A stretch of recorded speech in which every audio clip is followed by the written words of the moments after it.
Ako urong dito, and I said I would stake my honor, my life, and even the presidency.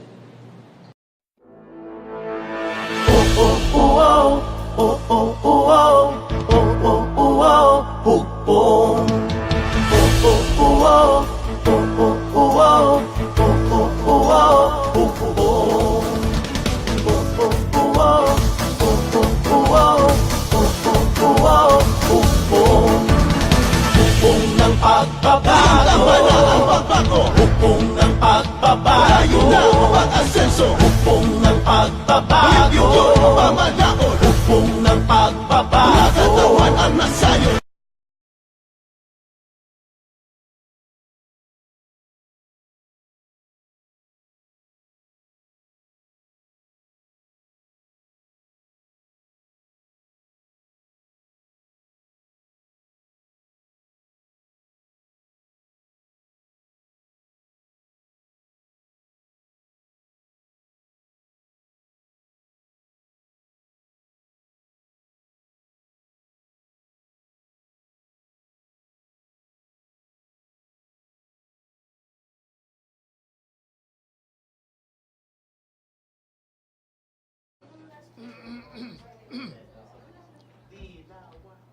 Walang maniniwala.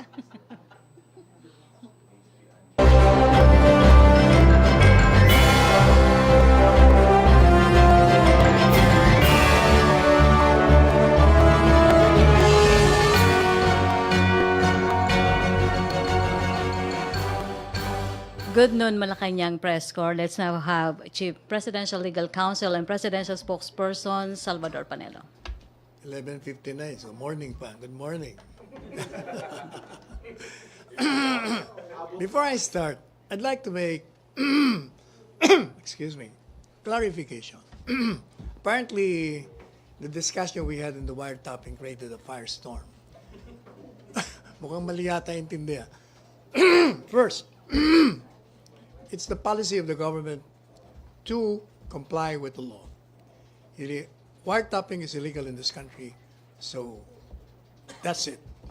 Now, what I was saying was that if in the course of cooperation between countries, like combat terrorism and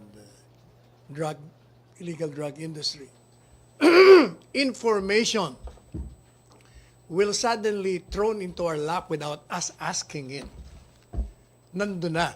And the information points to a terrorist or a drug lord, then if it is a matter of national security, I don't think na masama na gamitin natin yung information as a lead. Remember I said wiretapping is illegal and therefore any information coming from that cannot be admissible in evidence. So kung lead lang, like for instance, si Mr. X, sinabi ng isang kung sino man, kahit whatever source coming from, kahit na dito sa atin, binigyan tayo ng information si Mr. X, drug lord. O hindi ba that will be a lead for law enforcement agencies to conduct surveillance on this person? I don't think that would be illegal. But definitely, pag wiretapping, it's illegal in this country and we will not allow it, whether it's foreign or taga rito. Okay, Nestor? Okay, meron. Thank you, Sir, but what is PIDEA Director General Aaron Aquino is saying that wala po kaming natatanggap na bang information or intelligence regarding sa narco-list na nanggagaling po sa ibang bansa. You mentioned that. I was not also making a statement na yung narco-list is based on that. My elucidation was more on a general term. Hindi yung narco-list, kasi there are, hindi ba sabi ko, there are many sources. One of them is surveillance, information coming from mga nag-surrender at mga naaresto, pati na yung high-tech technology. O doon napasok yung supposed to be wiretapping. So, and therefore, yun lang, that's the only circumstance that we can use an information thrown to us without us asking for it. Ay, nandun na. Binigyan ka ng informasyon. Oh, that's a drug lord.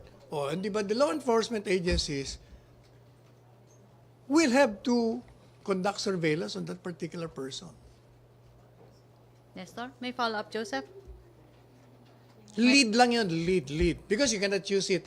Unang-una, yung information na yun, sasabihin lang siya, he's a drug lord. Oh, how? How you cannot just prosecute on the basis that ito, drug lord, sabi ni ganito. O syempre, you will have to conduct surveillance and then get evidence to nail him. Lead lang yun, lead. Okay. Sir, all right, question.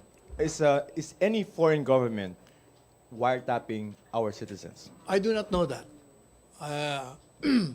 Kaya nga, with respect to the narco-list, wala akong alam na nag-provide sila.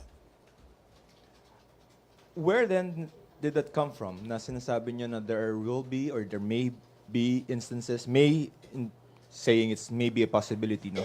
There may be an instance where a foreign government can provide us... Or any source for that matter. No, let's focus on foreign government spying.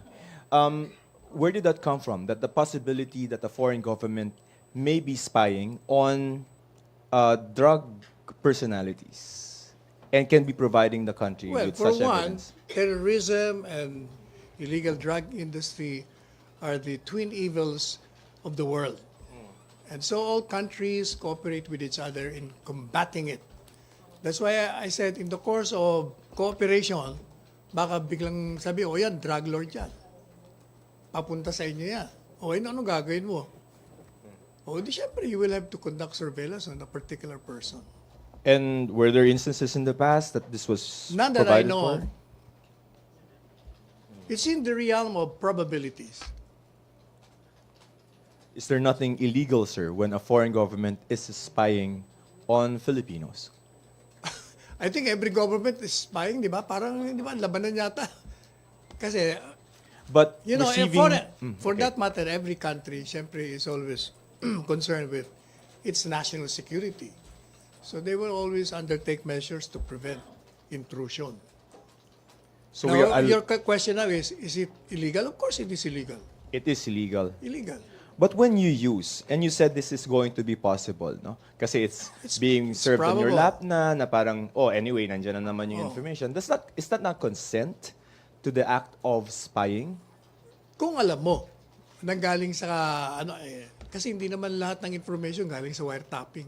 No, well, focus on the wiretapped information being given to us as a possibility. If you know consciously na galing sa wiretapping, di siyempre atras ka kasi illegal nga sa ating bansa. But we have But no... according to Secretary Guevara, I just read his position, na if it's not illegal dun sa ibang bansa, you can use it. Kasi legal sa kanila. Kahit illegal sa atin, sir, without the court order. Yan ang position ni Secretary And the Guevara. palace is adopting that position, sir. Ano yun? Sa akin, parang gray area yun.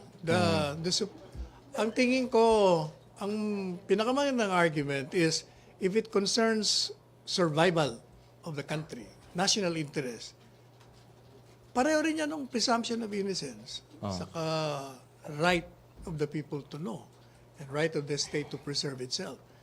Country's interest will always prevail. Kung it's a matter of survival, bakit naman hindi mo gagamitin? All right, sir. So factually, number one, we don't know if any foreign government... Do we know if any foreign government is spying on us? The answer is no. I don't know of that. The Department of National Defense would know that. I don't know. Okay. And if there is such a thing, this is objectionable or not?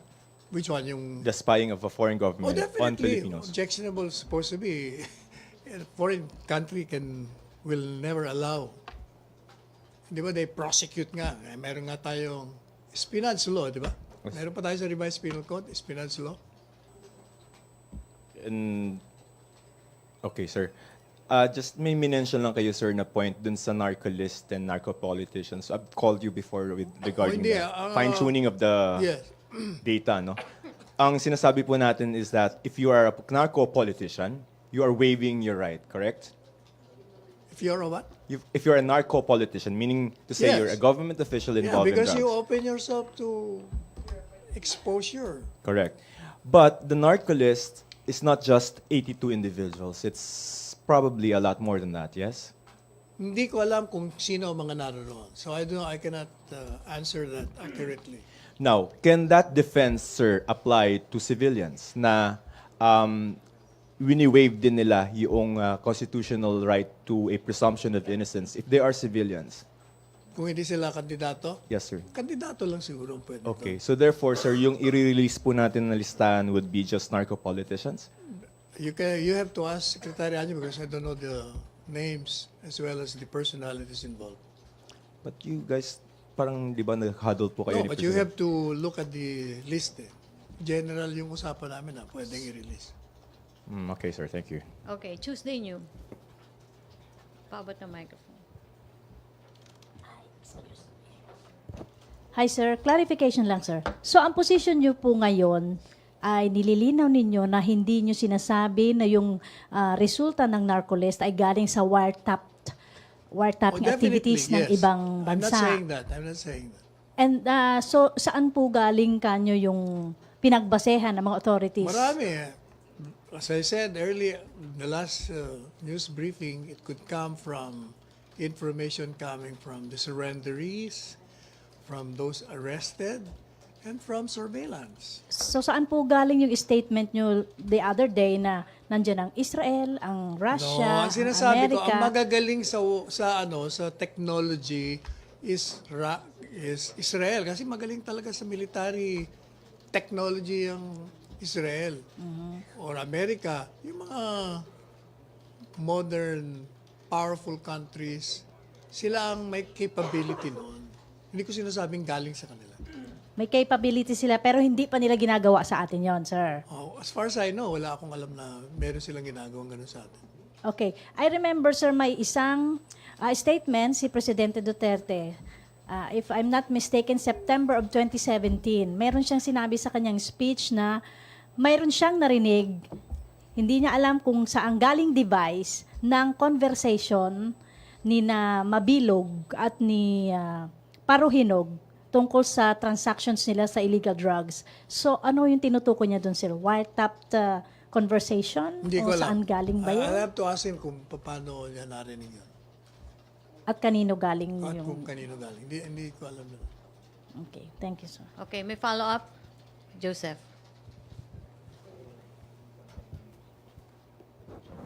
Sir, okay. Just for the record, sir, this is the transcript of the press conference that we had on Yes. March 7.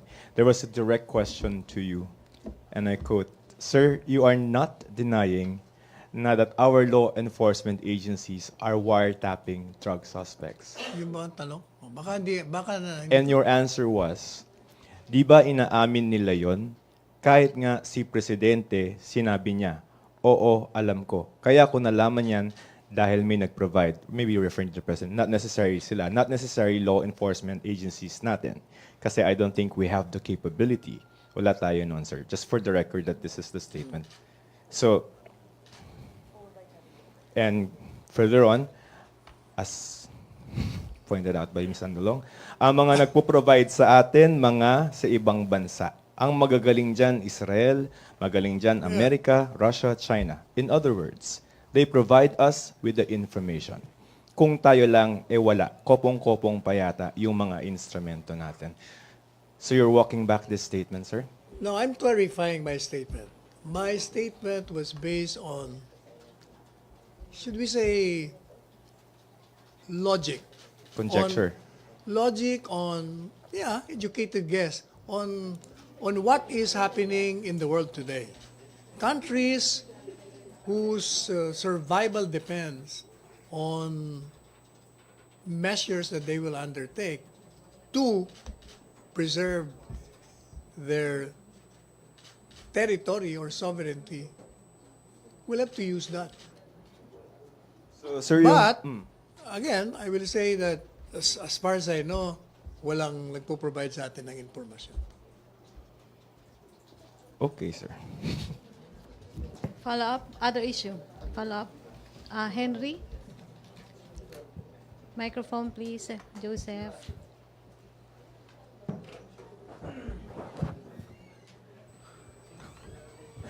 Secretary, Yes. ang ginamit nyo kasing word is nagpo-provide. What do you mean by that? Siguro, I used the wrong word. What? I used the wrong word.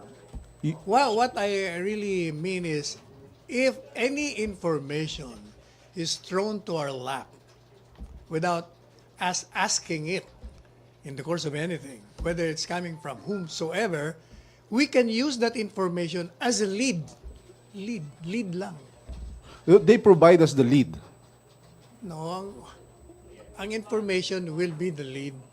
Like, hindi ba nagsabi ng example? If for instance, sinabi sa akin si Joseph Morong is involved in drugs or is a terrorist, o di siyempre, if I were So pa, if I were the law enforcement agency, I will conduct kung siya si Joseph Ibanez. Oh, halimbawa. so you mean to say, merong isang nasa narcolist na na-wiretap ng mga bansang binabanggit mo. Wala. Definitely, I'm not referring to the list na ilalabas.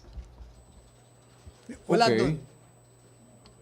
So hindi kasama sa na-wiretap yung mga nasa narcolist ng mga bansang sinasabi Wala mo. pang na-wiretap. As I said earlier, yung akin more on educated guess kung anong gagawin at anong dapat gawin. At kung anong maaaring gawin.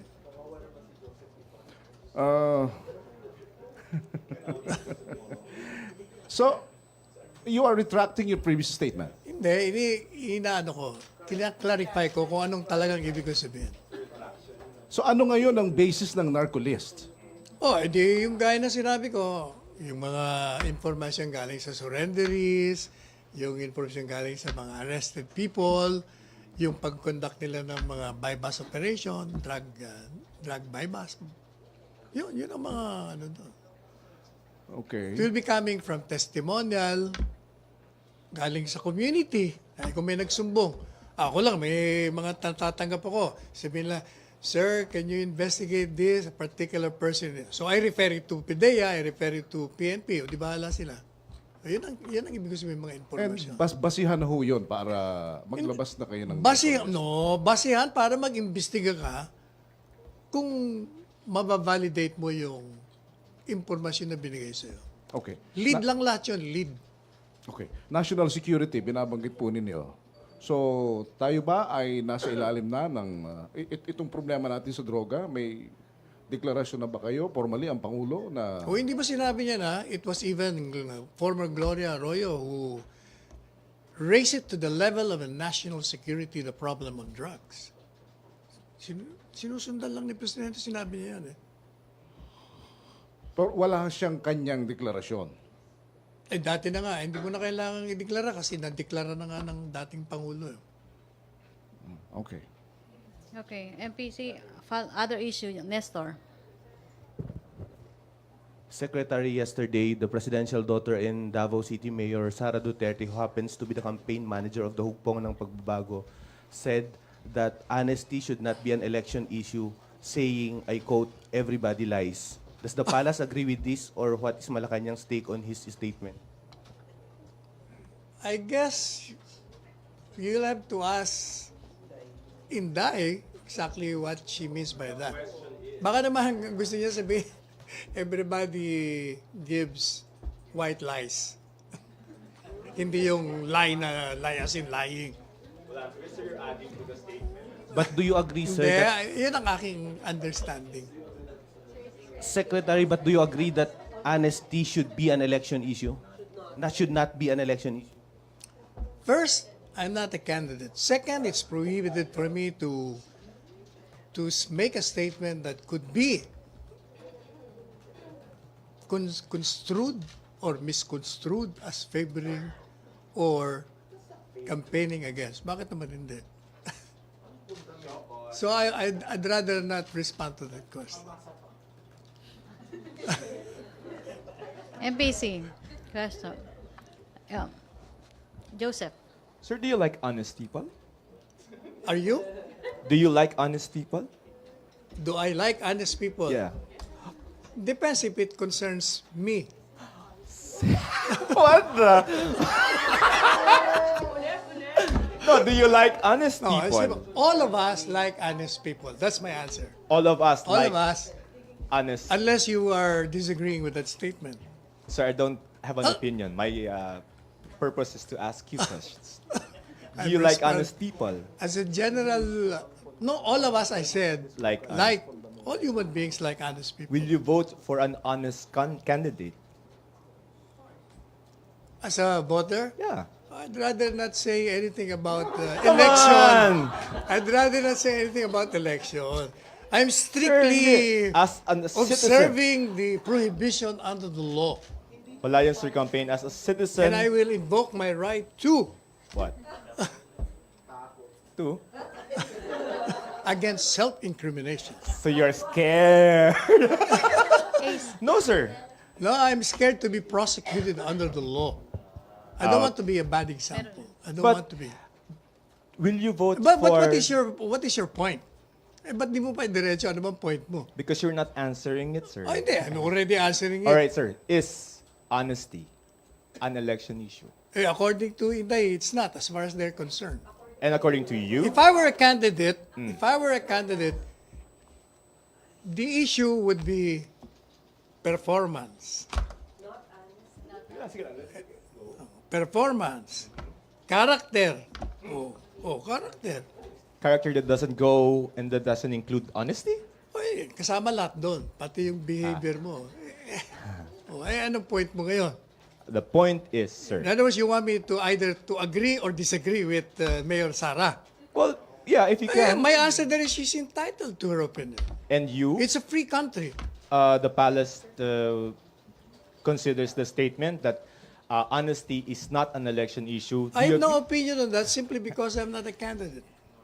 As a voter, I will have to exercise my own judgment whether honesty will be a part of my choice. Okay, Ace. Ayaw. Okay. Secretary, is honesty, hindi yeah, na ikaw, Seka, is honesty important to the President? I will have to ask him that. Ha? Siyempre, that's a personal, parang kumbaga, kasi baka gaya ni Mayor Sara, kay Mayor Sara, hindi importante yung honesty for this particular election. His description of some of his candidates, and I quote, fundamentally honest. If he comes up with such description, what does this say about his opinion about honesty? Sino, si Presidente? Yeah. I will ask him exactly what does he mean by fundamentally honest. Kasi if it's it's not big deal, why would he even describe his candidates as fundamentally Siguro honest? his dealings with him shows that he was, or the candidate was honest during his stint. So hindi natin alam yung stand pa ni Presidente about voting honest candidates. Hindi ko, basta, ang stand ni Presidente, let's have a credible, honest election. Yun ang sinasabi niya. Credible and honest election. Honest election, ibig sabihin, walang daya ang eleksyon. Yun ang posisyon ng Presidente. Yun ang alam kong ever Okay, since. Sige, Sek, salamat po. Answer whether honesty is an election issue or not. I will have to ask the President kasi I don't know exactly kung ano magiging posisyon niya vis-a-vis the issue raised by Mayor Sara. Meaning you are not sure whether honesty is important for the president in choosing a candidate? That I'm not sure. I have to ask him nga para mas lalong accurate. Tanungin ko siya mamaya, Mr. President, what is your take on the statement of your daughter? Kung ano sabihin niya, I'll quote him. But how crucial is honesty in choosing a candidate? I will ask him nga. As far as, kasi that's for every voter eh. For every voter yun eh. Hindi mo, kasi, bakit may mga naaalal na hindi honest? O ibig sabihin, marami rin hindi kinukonsider ang honesty. So depende sa botante siguro yun. But you personally, sir, Ano? is it important for a candidate to be honest? Unang-una, yung mga kandidato, you cannot say whether one is honest or not kasi I have no dealings with them. Strictly speaking, you cannot consider a candidate honest or not unless you have personally dealt with him or her. O sige nga, sabi mo nga sa akin, how would you know? If I'm honest. If I'm honest. How would you know that I'm not honest? Kasi wala ka namang experience sa akin eh. Kailangan may personal experience ka. Kaya siguro, kaya po pwedeng sabihin ni Mayor Sara na yung honesty, wag na natin pag-usapan niya kasi how will you know nga naman? Oh, hindi ba? Sige, So- I'll ask you, how will you know that a man or a candidate is honest or not? Ano yung example mo, Ace? Halimbawa, you make a particular claim and then yung institution na yon na sinasabi mo may claim ka about that institution, denied it. That's lying. Halimbawa. Or how will you know that the one who gave a denial is honestly saying the truth? Kasi may records, for example, Oh, sila. how do you know that the records are bogus or not? Oh, bakit? Hindi ba, ang dami ng pinipresent na mga records, yung pala bogus. In other words, palagay ko talagang dapat But do you think they will put at stake dapat, alam mo personally yung kandidato. May dealings ka sa kanya. Sige, Sek. Thank you. Parang mag-speculate ka lang. Other issue? Julie, microphone. Sir, sir, let's try a different tact since you won't answer to the issue of elections. Do you, aside from integrity and expertise and competence, do you think that government officials, elected or not, should be honest? Honest in what? Honest in... Honest in all senses, sir. Like if they're asked a question, they say the truth and they will not Are insist you that asking me as honesty. a voter? No, I'm not even pertaining to the election, sir. What? I'm asking you in general if No, a but- government official, elected or not, should be honest or as not. well. With respect to the election, sabi ko na nga, Okay, personal not elected, choice yun. appointed. Yung Government appointed, official depende in yun sa general. appointing power. Depende sa appointing power yun eh. Whether he will consider that or not. So in general, sir, Like for instance, I will give you an example. A particular appointee showed dishonesty sometime earlier on. Pagkatapos, subsequently, nagpakita ng honest na siya. Oh, are you telling me na yung appointing power, kung magaling, matino, tapos nakita mo nagbago na, hindi mo i-appoint? Oh, hindi ba? Depende eh. Depende sa appointing power, kung anong tingin niya na sa taong yan. Okay. Rose? Other issue na? Okay. Hi, sir. Pero tingin niyo, sir, barometro sa public service yung pagiging honest ng isang empleyado at opisyal? What do you mean barometro? Magiging yung, sir, sukatan. Halimbawa sa evaluation, o kung sa promotion, di ba, dapat bang maging batayan yung honesty ng isang empleyado o opisyal? Kasi pag dishonest ang isang tao, opisyal, ay tanggal ka agad sa trabaho yon. So, kailangan po talaga maging honest siya. Eh, matatanggal talaga siya. O kaya That's nga what ho, I'm kailangan saying. maging But honest. when you say na magiging barometro, you will never know that. Kasi by the time na lumabas yung dishonesty, tanggal na siya. Kaya nga ho, kaya kailangan maging honest talaga sa trabaho, sa lahat. Kasi public servant di ba? Ang unang requirement, maging honest ka. Ang sinasabi ng Constitution, it's a public trust. And therefore, you will be accountable to it. So, paano ho natin makukuha yung public trust? Hindi, ang sinasabi ng Constitution, pag ikaw ay public official, accountable ka sa lahat ng ginagawa mo. So kung dishonest ka, o kaya may ginawa kang masama in violation of the law, you'll be accountable for that. So, kailangan ho talaga maging honest. In all the dealings po. Kasi nasa government Kailangan If you're dishonest with respect to your work and it has damaged people, talagang you will be accountable for that. So, hindi ho kailangan ng administrasyon yung dishonest people. No. Hindi ho kailangan ng gobyerno yung dishonest employees and officials. That goes without saying. If you're dishonest, you will be removed. So, Definitely. kailangan nga ho ng honesty. In relation to your work. But if you're dishonest with respect to your personal relations, So, yun nga ho, it boils down to kailangan natin ng honesty talaga sa gobyerno. kaya depende sa butante pa rin. Eh, Depende sa butante, depende sa hindi appointing naman ho power. kailangan, hindi naman po lahat sa gobyerno ibinoboto. Halimbawa po Exactly. yung... Sino ba mag-appoint nun? Kundi yung appointing power. So, depende sa kanya kung anong tingin niya dun sa tao. So, honesty ho talaga ang kailangan sa gobyerno.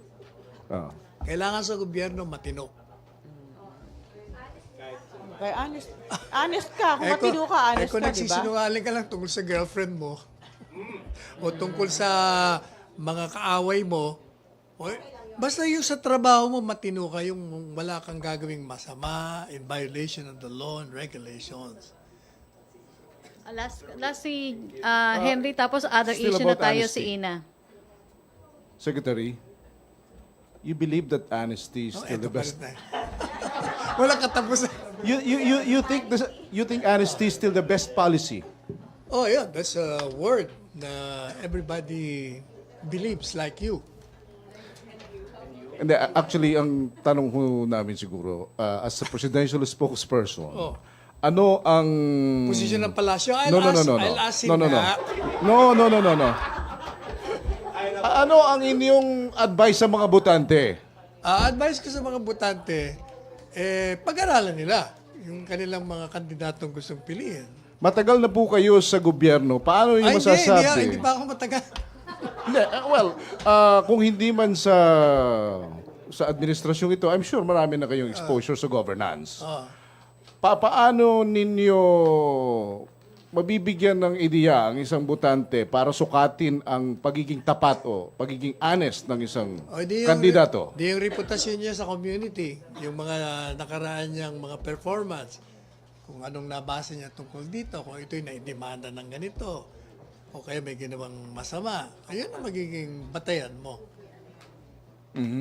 So kung mayroon siyang previous record, yung track record niya is...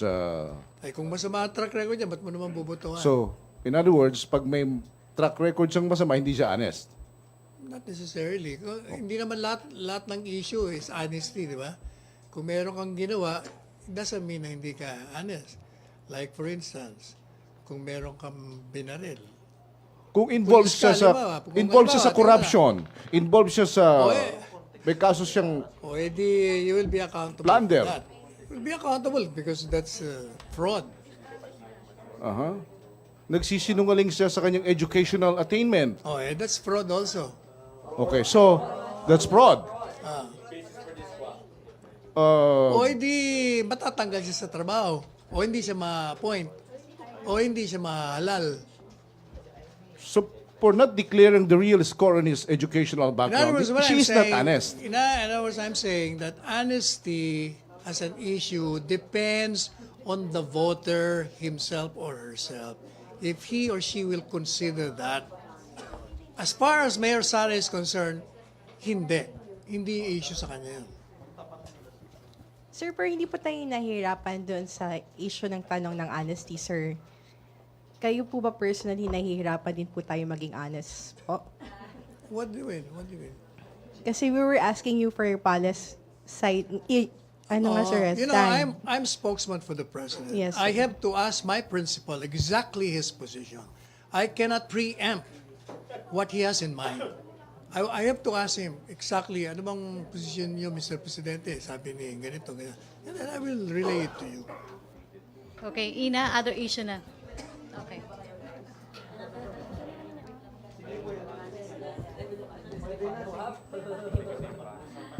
Sir, I asked you this a few days ago, but since today na po yung meeting with the Malaysian Prime Minister, do we already have talking points on for the meeting this afternoon? Pinadala naman? Wala pa eh. Wala pang pinapadala sa amin. Sir, will agreements be signed? If so, how many are we looking at? And what topics will ang we alam ko lang cover? may bilateral meeting. Yan ang alam ko. No signing of agreements. Wala akong, hindi ko nakita sa akin, sa info. Wala pa. Thank you. Okay. Mamaya, malalaman natin yun. Okay, MPC, questions? I'm always honest. Okay, Tina. Last question na tayo kay Tina. Sorry, Virgil. Sir, may statement si Secretary de Lima that Duterte's taunting and mocking of the Ocho Derecho candidates is a very good sign that it means that the opposition slate's numbers are improving, etc. Duterte and his inferior slate now feels threatened. Anong reaction ng Palas? Di ba sabi ko nun, we will ignore her. So she's ignored. Okay, sir. Sir, sa issue ng budget, it remains before the Senate and the House dahil sa mga away nila. I think yung universal health bill at least 200 plus billion ang kailangan at naka-allocate under the 2019 budget. Anong magiging epekto nun kung we will always be working on a reenacted budget? Which one? On the delivery of services ng hindi mababudgetan yung universal healthcare Hindi mababudget na? services. Hindi ba approve na yung budget? Ang inaantay na lang yung enrolled bill. Sir, hindi pa nga ma-print, hindi pa Hindi, printing na nga daw eh. Hindi ba? Sir, as of yesterday, hindi As of pa yesterday, napiprint. di ba, alam ko, piniprint. Sir, hindi pa mapiprint. Hindi pa napiprint because of review dun sa mga alleged insertions. Hindi, sabi nila printed, underprinting eh. Siguro let's just wait for 1 or 2 days. Tingnan natin kasi sila naman nag-uusap diyan eh. Kami nag-aantay lang. But I'm confident na it will be submitted to us anytime this week or the following. This week or this month? Hindi, ano naman ngayon? Today is Wednesday pa lang, Thursday. Friday na eh. Baka next week. Baka isang araw. Ano sabi ni Andaya? Oh, yun pala eh. Malapit na rin yun. Virgil? Hello. Hi, sir. Pahingi lang ng reaction. United Nations High Commissioner for Human Rights, Michelle Bachelet, said in a speech in Geneva this week that the drug policies in place in the Philippines and its lack of respect for rule of law and international standards should not be considered a model by any country in the world. You know, the problem with that statement coming from that UN official is that he relies on what she relies on what she receives information coming from the critics and the detractors of the administration. And we've been saying that this information is wrong. Like for instance, when she claims that there were 27,000 deaths, ang official count is only 5,000. Does the palace see this statement, sir, from the UN High Commissioner as a foreign meddling or some intervention? Naman sinasabi natin na mas marunong pa sila dito sa bansa how to deal with our problem. Yun ang naging position natin ever since. Okay, last question na tayo. I'm sorry. Ace, magtatanong ka. RJ and then last na si Joyce. Sir, reaction also. In 2016, sir, President Duterte vowed to pursue the Philippine claim to Sabah. He said, "I'll stick to our claim." But Prime Minister today said there is no claim. That's the position of Malaysia. Mm-hmm. And what's the position of the palace? We don't have claims on Sabah. O hindi ba the position of the President, as you said, meron tayong claim. Totoo namang may claim tayo, di ba? That has been a bone of contention ever since time pa yata ni Presidente Marcos yun eh. Yung Sabah issue. Has the President been pursuing this promise that he will pursue our claims on It's Sabah? not in the agenda, All right. as I know. Thank you. Joyce? Sir, follow-up lang. Yesterday, bumisita rin kay President Duterte yung Deputy Prime Minister and Foreign Minister ng Vietnam, and he invited the President to go to Vietnam either this year or next year. Pumayag po ba si President? Wala ako dun sa I was not there. nandun lang ako sa Bahrain. So, hindi ko alam. Sir, may isa pang slot sa Supreme Court for Associate Justice for the vacant post ni Chief Justice Lucas Barisamin. May napili na po ba si President Duterte? Wala pa sinasabi si Presidente. Okay, last two, Rosalie Cos and then Joseph. Hi sir, good afternoon po. Ano po ang pala statement regarding dun sa pagkakansela ng privilege ng mga prisoners po?